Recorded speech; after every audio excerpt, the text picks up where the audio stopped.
I mean, Christ, yeah, you're right. Dot watching. If we can find entertainment in dot watching somebody ride across Australia or the length of America, you'd think, yeah, enduro. Ooh, we could watch that somehow. I've been out for hours. I've done 2 days of this stuff.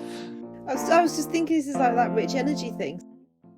Hello and welcome to this week's Single Track World podcast. I'm Hannah, and in the studio with me we have, in alphabetical order... Hang on, working it out. Surname or first name? First name. Me, Benji. And me, Benjamin. Mark. Smooth start, like hot off the start line there, which is totally appropriate because we're going to talk about racing. And we're all shit at the start line, aren't we? And the finish line comes around. And the middle bit as well for some of us, I guess. Kind of welcome back, because we've had a bit of a break from our random chat over the summer because we've been on holidays and in some instances racing. So that was Benji. Benji had to step in, actually. I was supposed to be racing and then I removed my arm from my body, and so Benji had to go racing instead. And how was it, Benji? Steep and not dry. It Good did though. actually look steep on camera, which is quite unusual. Like, normally you can watch like a downhill World Cup and go, oh, it's not that steep, I'd give that a go. And yeah, and then you realise it is steep, which makes me think that what you were riding was properly vertical. Yeah, it was good. That's one of the reasons why it was up for doing it, really. Because you go to a lot of... it's just a naughty Northumbrian up in Northumbria. Don't even know where it was near, apart from nowhere. Hadrian's Wall. Really good.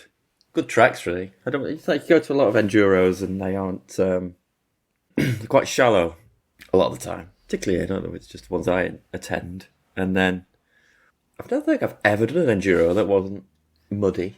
Like a shallow, muddy enduro. I've just had enough of those. So a steep, ridiculous one that's also wet was all right, really. I edited those videos. I say videos because there's a suite of 3 videos coming up. I don't think... And they might be out when this podcast comes out. We don't know. I edited a ride that I did in Whistler on a famous trail over there. Hopefully some of our listeners will know about it. It's called Top of the World Trail. It goes from the very summit of Whistler Mountain all the way down to the valley. And it is super tech and in places super, super steep. And I was editing it and I was looking at it and going, yeah, I think it looks steep. It looks steep on this thing. Yeah, no, the camera really does make steep trails look shallow. And then I edited yours, Ben, and it looked steep on the video. When people see it, you can see how steep it is. So it must have been vertical, literally, in places. It looked nuts. Yeah. I was surprised how many. It was good, actually, because it was like... I was impressed at the level of riding of that many hundreds of people. It was because they weren't pros or anything like that. It was like, oh, it's good that people are actually... I think their general level of riding was quite a lot higher than I'd seen it before, really. But I don't know whether the people knew it was like that or... But it was good. Particularly for such a mixed field, where no one was on ridiculous bikes. We were all on bikes that you'd be out on the weekend. What would constitute a ridiculous bike? Just so you know, like bike park bikes, or really over bikes that don't really like to go along or uphill. They're all on pretty good. Well, that's the thing about enduro, normal isn't bikes, it? Really. It's you can't have a downhill bike, or you can, but you'll suffer on the stages. Because how long were the stages between stages? How long were the Transfers. what do they call them? Transfers. That's it. Yeah, That's well, the word I'm looking for. the day, full lap was going to be, I think it said 40k, but that if you looked at the map, that didn't include getting to the edge of the map. So I think it was about 50k a day. You're supposed to do it on Saturday as a bike for practice, enduro. Yeah. inverted commas, and then do the actual event on the Sunday. So it was like... So was there like mandatory ride the whole thing slowly on Saturday? Yes. Okay, and then Well, you actually raced it on the Sunday? They preferred... There was like... Practice was compulsory, I think, but do I spoil anything by saying I wasn't the only one who bailed after 3 because they were freezing cold. Right. Bank holiday weekend, of course. At what point it's like I get the idea. It's going to be hard and technical, which I guess is kind of the point of the practice. So I'm fine. I'm done with it. I'm not going to go home. I've done the ones that I knew were the steepest and hardest ones. But I'm now not going to kill myself on the practice day. And not necessarily, just like won't be able to do it the day after. Everything will be. Well, that kind of fits into the amateur world of enduro and what state is it in? Like, what do you get for your money from entering a race? And there's lots of people that say that entering a downhill race is really poor quality, but poor value, because you get sort of a few runs on the Saturday and then you get even fewer runs on the Sunday, and then you go home with a bike that has broken bits on it. That's an expensive weekend out. And enduro kind of traditionally was a bit more of a ride with your mates, bit of a party in the field, kind of go camping, and hopefully by the end of it you've got enough miles per pound to make it feel worthwhile. Now, you had a lot of miles per pound because you had to ride on the Saturday, like basically the whole thing, and again on the Sunday. But that seems like quite an intense weekend, like not a, oh, let's have a ride and a party Saturday night. It seems like by Sunday you'd be broken. I don't think any racing is good value for money, is it? Oof. Like XC racing's the same, isn't it? What's that, like an hour? What's that one? Amanda did it was about 15 minutes. Really? There's different sorts of, yeah. But it's not. You're not paying for the yard. You're paying for the race format. That's where all the money is. That's stuff. And Northern Northumbrian's on tracks you can't normally ride, isn't it? It's not like you're going to go and race around, I don't know, a trail centre. None of them are rights of way of any status, I don't think. So, and they're all in nominal. I don't know if it's Forestry Commission. I don't even know if that exists anymore. But it's yes and no. I don't really know. It's one of those grey areas, isn't it? A 50-kilometre loop doesn't sound conducive to spectatoring. No. So we were talking about this earlier. Enduro is definitely one of those race formats that's for the racers. It's a participation event, isn't it? It's not really a spectator sport. Which makes it a tough like gig for a family weekend away. I guess that's where things like Tweedlove and stuff, they've got an expo in the field and there's stuff to do while everybody else is out racing and slogging around. And Hard Rock as well does the same thing, doesn't it? It's kind of a festival with some races. I think enduro probably has. I don't know. I've never really done any other. I've done downhill racing of it. None of it's good for spectators, is it? I mean, it's apart from high level, dragging people along to these things. It's like well, this is a good point for me to play a clip that people who've watched the video, if of you doing the Northumbrian, won't actually see because it's a bit of an outtake. I didn't win. Yes, I'm going to play it now, and then I want to just. I think it's funny. It brings up a good point though. So let's just listen to this. I did video coming into the end because I thought, well, here's an ending. Yep. Deeply, like they always are at these things. No one even looks at you. I've been out for hours. Done 2 days of this stuff. Expecting at least some kind of guy to. I just come in here, it's total silence and hand in my dibber and then go home. Get a little receipt. I've been to fucking Aldi. So how are we going to finish? Didn't record my third stage, but I didn't really care about that point. What about that? Yeah. So I mean, it's interesting, isn't it? It's you've done all that racing, you've been out for hours, you've frozen yourself, and you badly blistered your foot, didn't you? Oh god, both of them, yeah. Yeah. And then you come in at the end, and you've achieved all of that, and you just roll into the finish and there's no one there, and you get, what did you say? You got a little receipt like you'd been shopping at Aldi.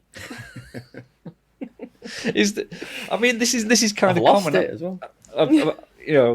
My racing career, in inverted commas, does span nearly 30 years. And I remember many events like that, many a cross-country race where you just cross the line and there's no one there. And you're thinking, where's the big finish? Where's the cheers? I mean, I remember the 24-hour racing, Mountain Mayhem. One of the things that Pat Adams, the organizer, always did was when the hooter went at the end and everybody came out from lurking and flooded across the line, he always stood on the line to shake the hands of as many of the riders as he possibly could as they came in. And I think it was kind of, it was a little thing, but it kind of made the ending special. Do you think there's races like the Northumbrian, I can't even say it. Do you think they could actually learn a thing or two from stuff like that? Do you think the finishes of races needs a bit of attention? I've been to races. The worst thing, actually, rather than coming in and getting an Aldi ticket at the end, the worst thing is you come through the finish line and they're already taking the course down around you. So I think there's a whole cultural thing among the riders as well as the organisers at this point. Because I used to do fell running, which is very similar in that you disappear off across the moors and you come back really cold and wet. And you're probably finishing in some kind of community hall, if you're lucky, a church hall or something that doesn't have any heating. But there, everyone sticks around for the finish.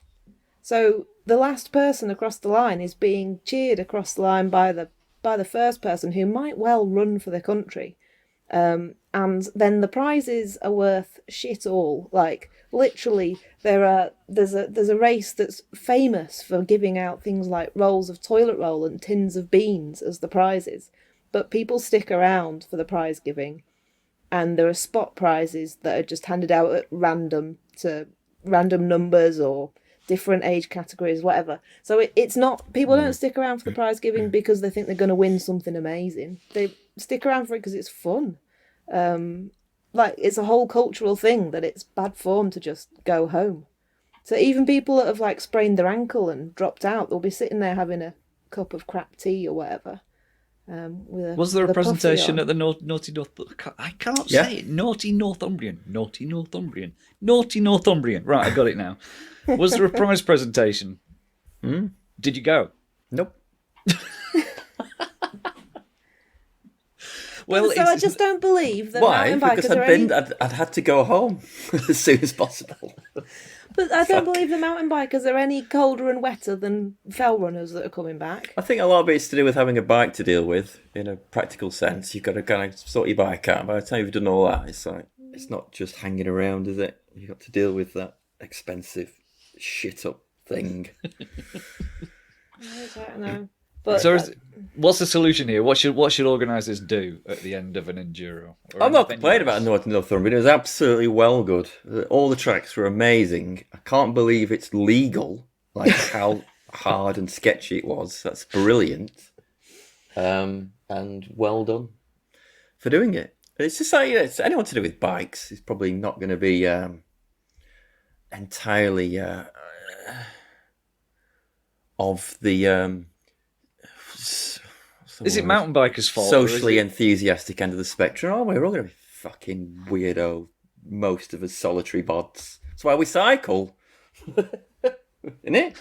Yeah, we do. We ride bikes to be alone, don't we? There's a lot of aspect of that, isn't there? You don't ride bikes. We ride bikes because we're loners and we want to be on our own. Yeah, a lot of it, isn't it? That's how you get into it. It's you want to roam around where you grew up. Right, okay. Maybe the team element makes the difference because in fell races, quite often there's a team prize or a number of team prizes, and you need so many people to be completing the race to, like, maybe if it's 5 people have to cross the line, that actually that last slow person matters because that makes the difference between you getting a team prize and being eligible and not. And we don't have clubs, so we don't have teams, so we don't have team prizes. We don't like each other, so we don't join clubs. Yeah, so maybe the solution is event organisers need to go do some fell running races and see see what they can do. Or we Be just more accept sociable. or we just accept the fact that as mountain bikers, we're just not sociable, and we're never going to hang around at the end and start clapping strangers. It's a bit like going to you going to a graduation and having to clap other people's kids get degrees, isn't it? You know, it's like, oh my god, this is going to go on for an hour and a half. I always feel sorry for the graduation kids who have coming at the end of the alphabet, because that's at the end of the hour and a half, and people are just doing this thing. But for events to survive, there's got to be something in it, hasn't it? So you've either got to cross the finish line and think, bloody hell, that was great, and I got to ride a route that I wouldn't have otherwise got to ride. Like, you've got to finish feeling good about where you placed or the ride that you've had. Or through the course of the weekend, there's got to be like a great chance to hang out with your mates and a band on the Saturday night or whatever. Like, there's got to be something in it. Otherwise, people aren't going to turn up. They're not going to pre-book. They're not going to buy tickets, and then we won't have any events. Does any level of... Well, we're going to talk about this in a minute, are we? Does any level of enduro racing sell product? Good question, and we'll come straight back to that after this break. So you could, though, like... you could design courses, couldn't you, so that they had good viewing spots for spectators. Like cyclocross kind of does that, and cross country to some extent does that, where the courses kind of go off and then come back in, and there's a bit where you hope people might fall off in front of you. Let's just rewind. Let's just rewind a minute, because and just put the context here for the listeners. We were talking before about whether EWS is a thing anymore. Of course, it is a thing. It's happening, but we haven't heard anything this year about stuff that's going on with the EWS. It's all been downhill. So we were just wondering whether, is this the end for EWS? Is it going to fizzle out now that downhill's got more? Has it got more prominence this year? Well, it's so gone behind a paywall for a start, but this could apply to any enduro where, like, if you had your family sitting in the field and in the different stages kind of passed within walking distance every now and again, they could jeer at you and watch your gradual deterioration or something. And then there's two issues. More of a spectator sport, wouldn't it? There's two issues. There's that, which is, for the general day-to-day competitor in EWS events, and of actually making it what we were talking about before, making it a kind of an event and a festival and worthwhile going. But there's the other thing, is the pro side of it. EWS is a pro event. Has that got a future? It seems to. It's sort of PR levels this year seem to have dropped off a cliff. Yeah, in terms of people putting money into what do you call it, elite level? Elite level international racing will want either and coverage or prestige. And doesn't feel like anyone is that bothered in terms of us, not us, as it the audience. I don't know whether the audience is there anymore. Yeah. I think we've had it. It's difficult to get an audience in enduro racing, isn't it? Because this is the thing. It's very much a participation sport. When you're going out, like you did the Naughty Northumbria and you did like a 50-kilometre loop, you can't build spectators or even coverage into that very easily. Well, it doesn't seem like they've either done what are they called, the organisers. Is it ESO? Or is that some kind of band? ESO. Right? ESO. So it doesn't feel like they've even done the same level of coverage as they used to, let alone made it better. They've actually probably done worse, in inverted commas, coverage than they've ever done before, because they spread too thin, or they're now concentrating on their Halo event, which is downhill and probably, is XC as well, isn't it? For Euro eyes, particularly. So it's like you could cover enduro better, because even they've covered it better than they have done this year. Yeah, it's not about live coverage. It's about build up and track previews and GoPros and POVs and bike checks and interviews and stuff. You don't have to. It doesn't have to be on the day streamed coverage. It's just even the before and after content has been absent. Yes, and that there's going to be half a dozen steep stages that are going to be trickier, or corners where it's going to deteriorate and people are going to fall off, whatever. Like, it doesn't doesn't seem like beyond the realms of possibility to have somebody sat there with a drone or a GoPro attached to a tree or something, like one of those animal trail camera things that captures wildlife when it senses motion. Like, oh, here's a rider. Yeah, you got that one. Like, and get that stuff after the event even. Yeah. Like, that would be better than Autumn nothing. watch. Enduro watch. Just have GoPros in forests. So, or some on-camera, like, things attached to their helmets. I mean, fair enough, you're not going to have hours and hours and hours of footage, but you've got timed stages. Like, here, hand this over, magnetic DJI thing that attaches on, bang, at the top of the stage. There you go, get to the bottom, hand it over. Yeah. Well, it's all predicated on timing chips and things, and sometimes even the sort of transcontinental races are quite exciting because you can track the riders. Maybe there's a live feed thing that they could do with enduro, so you could track the riders crossing finish lines and see all the times jiggle around. I mean, Chris, you're right. Dot watching. If we can find entertainment in dot watching somebody ride across Australia or the length of America, you'd think, enduro. Oh, we could watch that somehow. Maybe it's a casualty of the fact that for some strange reason, cross-country racing has suddenly become interesting to watch. Well, that's because they've made it as gnarly as enduro, isn't it? Absolutely, yeah. The courses are brilliant. The courses are more compact. You can cover the courses. Things happen now. I mean, Benji, you remember this from racing in the early days. Watching cross-country racing was the worst thing in the world to watch because people would set off on a 10-mile loop, and anybody who was there to watch the racing, two things would happen. One, the whole pack would disappear, and then you'd go and get a brew if you were watching and do something for half an hour before the first riders came through and you saw them whiz past. But then also with old-fashioned cross-country racing is that you could look 200 yards down the course from the start, and whoever was at the front after 200 yards, they would win. Five laps later, they were the winner. And there was never tight racing, and now there is. is. There, it's more about. I mean, the industry doesn't care who's watching it on the side of the tape at all. They want to know who's watching it on telly or phone, don't they? Because that's X numerous times more. And I think the something had to be done when it got in the Olympics. It was televised, and oh my god, like a lot of Olympics up to and including London were just like, this doesn't even look like it's. It didn't even look hard. Looked like a hobby. So what is this? It looks really slow and not. There was no one could tell how difficult either physically or whatever the thing was. It just looked like there's people chewing around fields. At 10 miles an hour. Whoever was leading at the end of the first lap was the winner, and they just opened that gap up, and it just became boring to watch. But when you compare it to the World Champs that's just happened up in Scotland. And especially the Tom Pidcock in the short course, wasn't it? The short course racing, I think, is absolutely marvellous. And you had drama, you had tight finishes, you had sprint finishes, and then you had Tom Pidcock sort of knocking off the third place rider. Who was that? He practically decked by running on the inside of him and stole third. I say that, it was racing, and he didn't do anything wrong, did Tom? He won fair and square. But there was excitement, there was something there that was, because it was close. It's never been that close in the history of cross-country racing. It's always been... I think the audience, the people who are watching that on GCN or Eurosport, will now be of the opinion that Pinarellos are the best bike. God help us. You might it's the same on downhill, isn't it? Everyone thinks the V10's really good, or the demo's really good.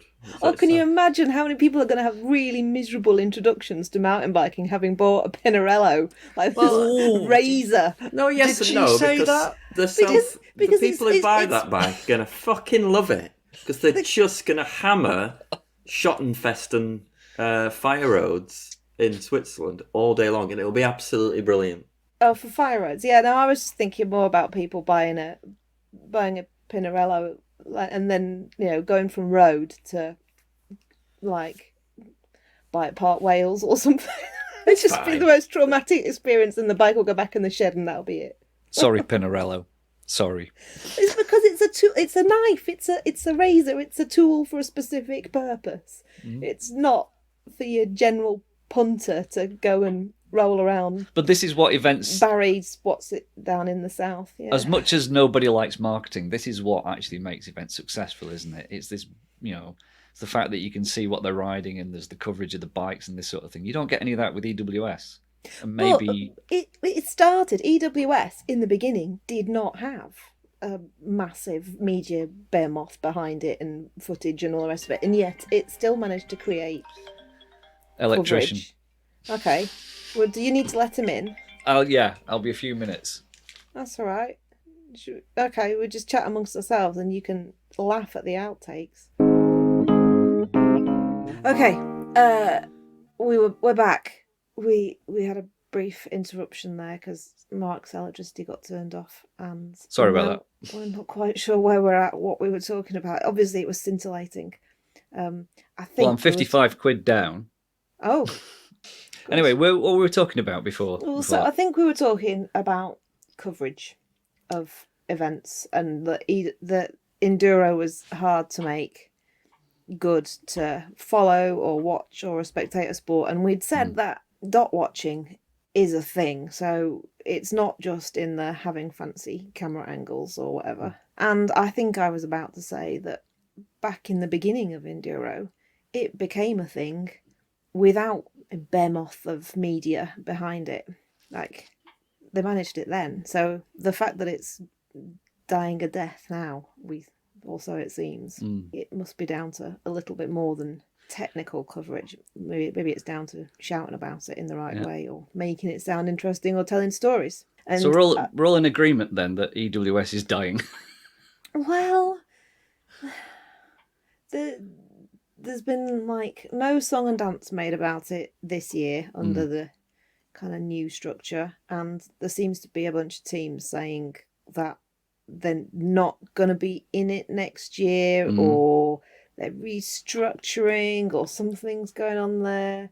And but we don't think that's real. That's not necessary. Well, we don't think that's just down to EWS, do we? We've heard rumours about other things. Well, so teams. it might just be the state of the bike industry generally and starting to cut their cloth a little bit. But there is a rumour going around that the enduro is going to become electric only. Ooh, controversial. Now, this is a rumour that I have read off rumours on rumours on rumours, so I don't have any inside journo knowledge here, I should point out. For those listeners who can't see the video that we're watching at the moment, Ben's eyebrows just went right up when you said that. I don't know. So I don't know. It's hard to know whether I haven't experienced much enduro coverage this season because I haven't looked for any, because I'm no longer that arsed. But you're a big enduro rider now, after naughty Northumbrian. Said it right that time. Well, no, I was thinking about this a few minutes ago. It's like, it's not that it's a partially it's because it's participation is the main reason why the event exists, as opposed to results and spectating. I'm not really sure international enduro really works. It feels like it's not local, but I think once you've gone beyond kind of a little regional area, it's quite. It doesn't know whether it really scales up, I suppose is the phrase, because otherwise it just feels like it's falling short of being downhill. Yeah, I mean it is rally driving, but on a mountain bike, isn't it? And the thing is, car rallying's really exciting to watch because they've got cameras in the cars, and spectators who stand way too close on corners. And so it's hard to see how they could make it exciting. But then if they're not, and there's teams pulling out, maybe it's just going to fall back. It's just going to be just to scale it down, aren't they? It'll have to just grassroots. You can still have racing. UCI events, isn't there? What's it called where they spin round on bikes? Spin round on bikes. Well, the dancing thing. Yeah, that's a UCI event, isn't it? Yeah. So it doesn't have to be. It's just I don't think it can be. As it turns out, it doesn't look like it can be as big as they may want the two main genres of mountain biking. But maybe it doesn't scale up as well because It kind of works if you're more of a privateer and you pack your bike up and your bag up and you've got to maintain your own bike and you sleep in the back of a van or in a tent or on someone's floor or whatever. And it's sort of semi-professional-ish kind of thing but then once you scale it up to teams and pits and a pro mechanic that follows you around and advertising and banners and all that sort of stuff, suddenly it's not just somebody getting on a plane, it's a whole plane full of people getting on a plane, and the expense of that is kind of exponential, isn't it? I mean, it works for DH, but then you can have the coverage. That's it. And without the coverage, you can't see as a team where you're going to get the payback. Where's the return on that investment going to come from if no one's actually following it, no one's actually watching it? It's it just seems to be a bit flawed in that respect. Then again, our very own Matt Lech pioneered, I was reading the other day, race coverage like of the Trans-Provence, live race coverage, where they would have, by the end of the day, photos and a race report from each stage sent out to all the journo publications on some kind of crazy dial-up. This was before the internet was fast, from a village in the remote part of France. Now, if you can create hype and coverage of something in that situation, you should be able to do it in the modern day and create something that makes at least a small team worthwhile. Maybe they're like a gang of privateers that are all happen to be riding the same brand of bikes, rather than a full-on, like, we've got team support and a masseurs that comes with us and all of that shizzle. That's a very good point. The Trans-Provence was well represented from a media point of view, wasn't it? From the information that came out of it to us. It was free-flowing. It was good.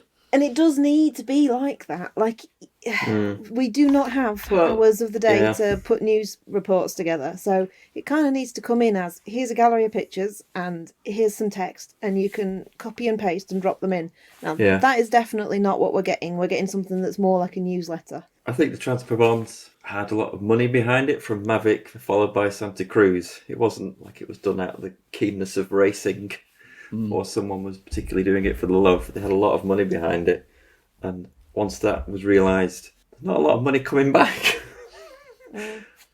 Pulled the plug, and now it's become Santa Cruz Stone King. Yeah, well, but that's kind of interesting, isn't it? Because that's the brands sponsoring the event and getting the coverage for themselves out of it.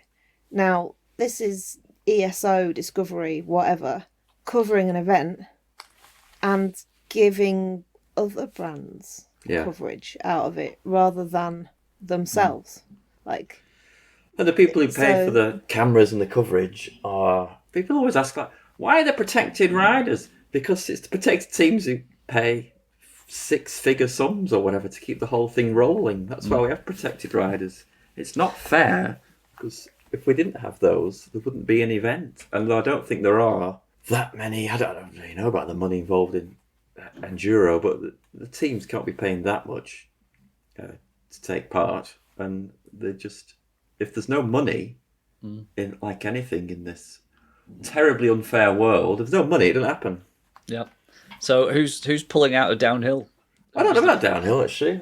I think so again, confirmed it's all... enduro is... I can't remember Ibis. Is that right or something? So there's rumour and further rumour and conjecture as well. I think Da Vinci has definitely said they're not doing enduro in the current formats. That's the bin men outside doing the recycling. Sorry about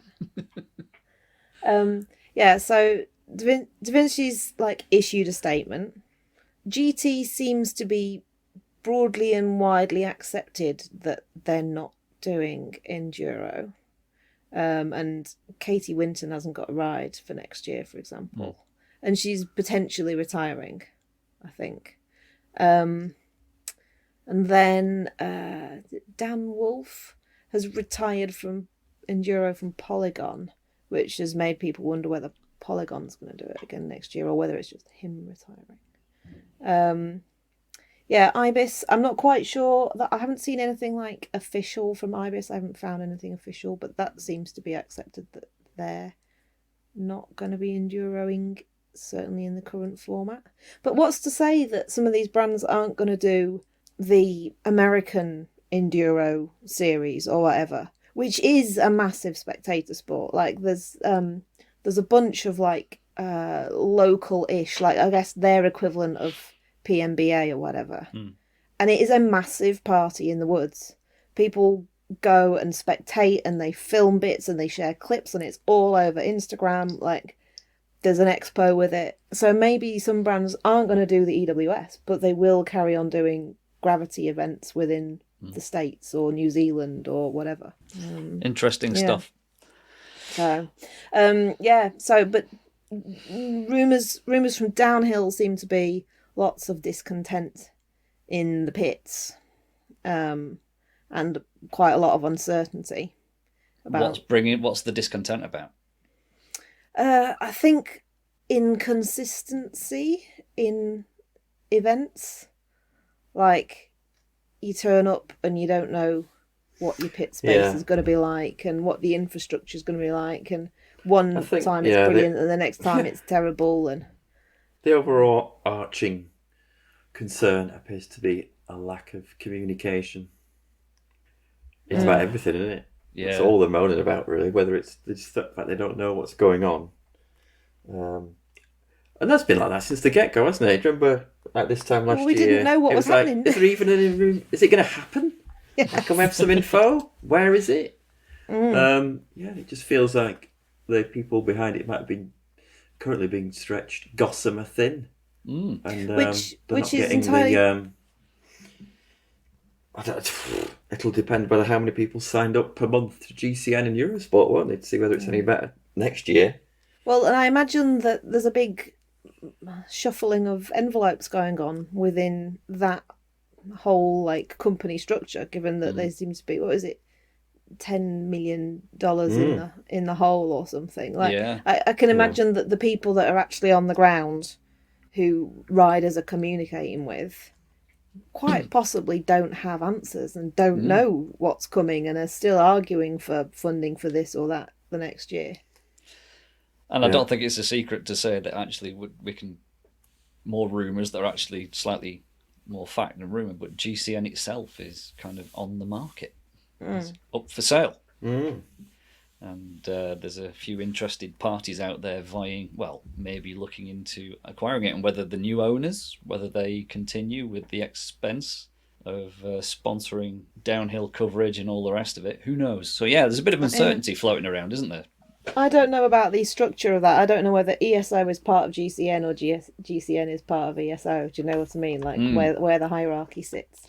Well, GSN's where the coverage comes from. That's that's the organisation that's taken over from Red Bull in covering all the downhill. So it's all a bit Warner uncertain Brothers. at the moment. Isn't it ultimately Warner Brothers? Yes, down the line. Yeah, I think we should bring back. Was it Rocky Road? Remember that? Rocky Road. Oh, remember them. The when website that suddenly, website that popped up out of nowhere, claiming millions of readers, and the UCI fell for it. Yeah. And wow, that's a debacle. I bet the UCI would like to forget. I'm too young to remember. Let's have a brief synopsis from you two aged folks. Oh, mid-noughties was it? It was, yeah. Whoever was taking over when this I think it was downhill only. Whatever who's in charge when you run out of running the downhill World Cup. They put it out to tender. I don't really know. That's right, yeah. And then it was announced that the new organisers of the World Cup downhill. It was a really long name, wasn't it? It was out. Rocky Road. Rocky the other Road. Website. Rocky Road was the website. And it was supposed to be a media website. Yes. It was, full of reviews and all the rest, content. And they went in with a pitch claiming that they had something like 5 million unique users a month coming to the website, which was patently and easily provably wrong. But the UCI went for it, and they and for I think 1 year, this website with no There traffic. we go, yeah. This brand with 2011. no traffic Yeah. suddenly became one of the largest sponsors of cycling in the world. Kind of. It had parallels with what was that energy drink? I was just thinking, is Yeah. like that rich energy thing. So It was a bit rich energy like, yeah. So was the whole thing a spoof or a scam? What happened? No, was there a I think denouement? it was. I think basically whoever was behind the Rocky Road brand and that thought, look, if we can convince the UCI and get our foot in the door there, the traffic will come afterwards because we will be the sponsor. Whereas what they pitched to the UCI was, we can bring this audience to you. We have 5 million, which was a lie. We have all these viewers and readers, and we'll bring them to you, to the UCI. So there was this complete 180-degree campaign of, well, bullshit, really. So we had a Rocky Road sponsor, which was a website from nowhere. It never happened, but it was going to be the 2012 Rocky Roads UCI Mountain Bike World Cup presented by Shimano. And so did it actually happen? Were they the sponsor for the year? I don't know what did happened they get for found 2012. I think basically all became clear when everybody, including us, the rest of the media around the world went, wait, what? Who? Who are you? I think there was enough people going, who are these people, that I think the UCI and Shimano probably went, right, yeah, we maybe should have done a little bit more due diligence before we said yes. Oh, it's another UCI casting themselves in glorious light, isn't it? Oh, wow. I didn't know about that one. They don't have a great pedigree, do they? UCI. Bless them. Oh, it must be so hard for them. Well, so hard, perpetuating corruption. Oh, steady on now. Steady on. I don't know what happened in that. What happened as the if any listeners out there can remember that far back, and I guess tell us what happened. Or knew the person behind Rocky Road. Yeah. Okay. Well, so is there a sustainable future for mountain bike elite racing? What would it look like, I wonder? Well, it's really hard, isn't it? Because as we know from the GCN situation at the moment, they're 10 million in the hole from a turnover. I think there's something like a turnover of 27 million, and they are 10 million loss, something like that. Those are the numbers I seem to remember. And so, I mean the coverage, we've covered the coverage. The coverage itself was news, and we covered the coverage and said that it was pretty good, and it's not bad, and it's a great start.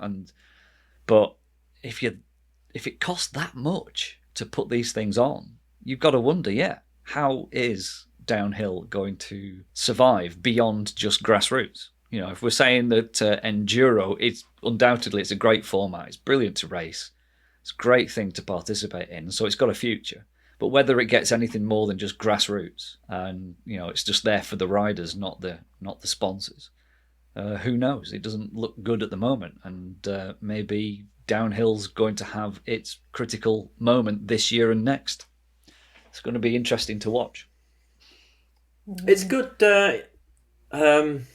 It's fortunate that the actual racing is probably the best it's ever been, and downhill, on both men's and women's, it's by far the best, particularly men's. How many is it? There's probably 12 people you could name quite quickly who could win any of them. Yeah. It's never been like that. It's always been like someone's bound to win unless they crash or there's a freak result. There's not really a favourite anymore. Yeah, I think you're right, and I think my thoughts are, I think they will saving the day.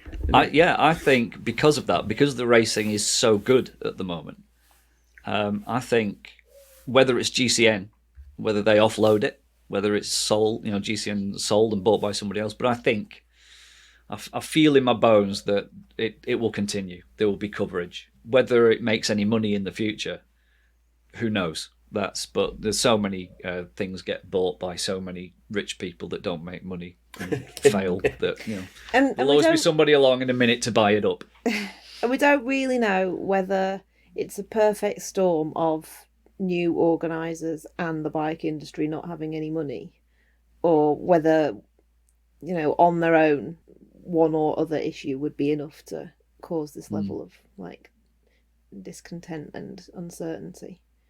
But I mean, Ibis. If it's true that Ibis is stopping doing enduro, they've only just made a new enduro bike. GT kind of makes sense because GT is now part of the whole pond thing with Santa Cruz and Cannondale, and I think the Habit has been getting like good vibes all round. So maybe that becomes the enduro brand, and GT is the BMX brand. I don't know, but the dirt jump brand. But if you've got a big house of bikes, you probably want to have some kind of distinction between the different brands. Yeah. Like what So, they're there for. To summarise, there's a lot of uncertainty around racing at the moment, both downhill and enduro. But we think it's going to continue in some shape or form in the future. The brands value it, clearly. The ones who are probably a bit grumpy at the moment and threatening to pull out are not because it's worthless to them, just for other logistical reasons, and organisational reasons. So I think there's every reason to be optimistic that we're still going to be watching downhill at an elite level next year. Whether we'll be watching, if anybody does even watch any kind of enduro, I'm less certain about that. I think enduro as a format is probably not going to be elite level. It's just going to be more grassroots, and that's great. I think that's absolutely fine. The fun in that event is doing it. But I think what is concerning though is the kind of long-term future, because by all accounts it is almost impossible to be a privateer or a small team at the moment. And if you don't have that, then you don't have people coming through the ranks to be the next batch of riders. And Benji's saying the racing is great at the moment because there's loads of really good riders there. And we're going to have this gap where who takes over when other people are injured or retire. Cool. Yeah. So anyway, listeners, what do you think? What's going to be the shape of mountain bike racing next year and into the future? Let us know. You can comment on this story if it's on the website and let us know. What else have we got to cover? Is that it? Well, what have we got coming up? We've got Rampage announced, riders announced. G Atherton. G's going to do Rampage. Oh, God. Yeah, there's a few people on there, a few people not on the list that people thought should be on the list, and that they're alternates and that sort of thing. So it'll be interesting to see that. There was a massive fight kicked off on the Red Bull Instagram over the fact that there's no women there. Again, no women on the invite list, and the cancelled formation this year. So yeah, people saying that it's not moving with the times. So, I've always felt uncomfortable about Rampage. I just think it's kind of gladiatorial. It's a bit bloodthirsty. It's like bigger, harder, more risk every year. And at some point, I'm going to sound really old now, and I've said this before. At some point, someone's going to have a really nasty accident. Someone could die doing that. And I just wonder what will be the outcome when, or if, hopefully never happens, but if that happens, I think it could be transformational to that kind of event, because it is, health and safety just doesn't get a look in. It's just it does, but yeah, riders are making choices. But they're being encouraged to make those choices. They're being encouraged to go bigger, better, harder, higher. And I just think there's only so far you can go. G seems to be managing to do that enough on his own. That video we published in the Dolomites was pretty like... I struggled to watch that more than I did the Rampage, to be honest. It's unusual, the announcement of G having a go, isn't it? Because it's he doesn't do any tricks. No. So is this meaning it's going back? Is it deliberate hark back to just sketchy lines? Which is what I particularly was more interested in, but a lot of people do say, it's just another slope style event, which it is. Yes, yeah, it is. It's just gap jumping, isn't it? Yeah, because I don't think I've ever seen G do anything, even like a tabletop. He'll get down anything. And you do those all the time, don't you, Benji? No, I've not signed up to Rampage. But what It's a trick event, isn't it? Well, that's what it's turned into. It has been more of a trick event, yeah. Well, Although it's totally a Braga, trick event, isn't he's it? not so much of a tricker, and he was Which doing is big stuff. also, that's why Seminuk's not doing it. Because I think there's going to be a big tricks squashing. Oh, do you think? Yeah. Well, Interesting. Seminuk's not doing it because he's rally driving, isn't he? No, he's doing it because there's no tricks, and he's got rally driving to pretend he's doing. There's a reason why he's not doing it. So Who the hell cares that Seminux does rally driving in rally driving Rampage- circles? No one. You think Rampage is gonna like adjust the scoring so that it's all about how scary it was instead of how tricky it was? Yeah. I always think that any event where you've got judges doing scores is Yeah. dodgy. I mean, look at ice skating. Is that what mountain biking is going to become? Do they hold up cards with the scores on? Don't know. Don't know what they're doing. Slope style things. Yeah, they do it in snowboarding as well. They Yeah. they have these events in snowboarding where judges are just giving marks out of 10 for the tricks and stuff. Yeah.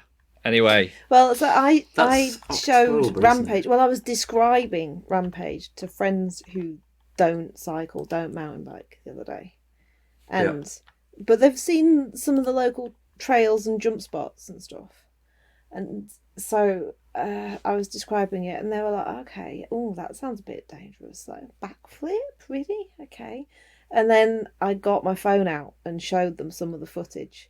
And it was like watching somebody on a roller coaster. It was amazing. Like they were physically moving around, like their heads were sort of lolling, and they're whoa, like they had no idea of the scale of it. So if anyone's listening, I highly recommend you have a watch party of Rampage with people who have no clue about cycling, because watching them watch Rampage was amazing. And then I watched. I showed them Seminuk's one take clip, and they were suitably impressed by that. So people that don't ride can appreciate this is the birth of a new format. You know how you unashamedly stole Radio 4's Desert Island Discs? Maybe we steal Gogglebox, but we do it with Rampage. We get people to sit and then we film them watching Rampage. Yeah. I would watch that. I would watch your mum watching Rampage, Mark. And that would be good value. Yeah, Mum, I've done that. I do that. Yeah, that's what I do. Not at all. Right, shall we wrap it up? I think we've covered quite a lot this week. Sorry about the electrician interruption earlier on. Yeah, I'm sure it was all the more disjointed and nonsensical for the interruption. Yeah. I've got to go away and edit this now and make sense of everything that we've talked about. It'll be fine. It'll be good. Yeah. Right. All right then. Well, thanks everyone for joining us. And we're back for more of this in another week or so. All right. Well, I bet it's about. Is it the awards special next one? Oh yeah, watch out for the awards next week. Probably. Yeah, Maybe. we'll mention the awards next week anyway. Yeah. We'll Good. talk about it. Good. Interception there. Yeah. Benji. Nice. Yeah. All right, folks. Goodbye. Bye.